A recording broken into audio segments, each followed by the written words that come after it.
Imagine 10 years from now.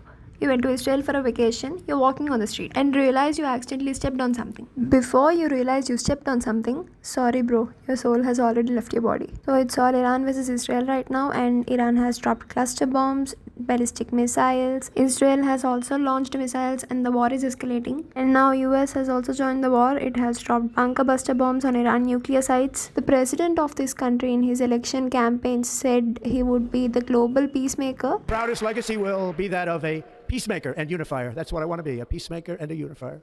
If I was the president, I would have stopped Russia-Ukraine war in one day. Before I even arrive at the Oval Office, I will have the disastrous war between Russia and Ukraine settled. And it will take me no longer than one day. This man was desperate about a Nobel Peace Prize. Also, we've seen this when Pahalgam happened and Operation Sindoor happened. US came out of nowhere and took all the credit of so-called ceasefire that they brokered between India and you-know-who, which is an Islamic Republic.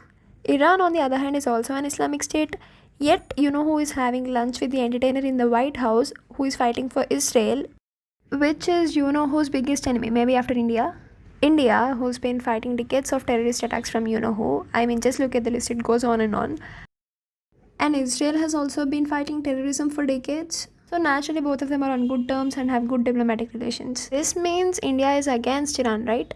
No. Well, the thing is, we are on good terms with Iran also. We have Chabahar port, which is crucial for trade with Central Asia. And also, despite being an Islamic state, Iran recognizes POK as part of India and not you-know-who. So what we have to realize here is that US is double-faced. It needs you-know-who so that it can have its influence in the region and use its military bases whenever required. So what stand should India take? Arthashastra was written here, which states nothing is above your national interests. What is our national interest right now? Minding our own business.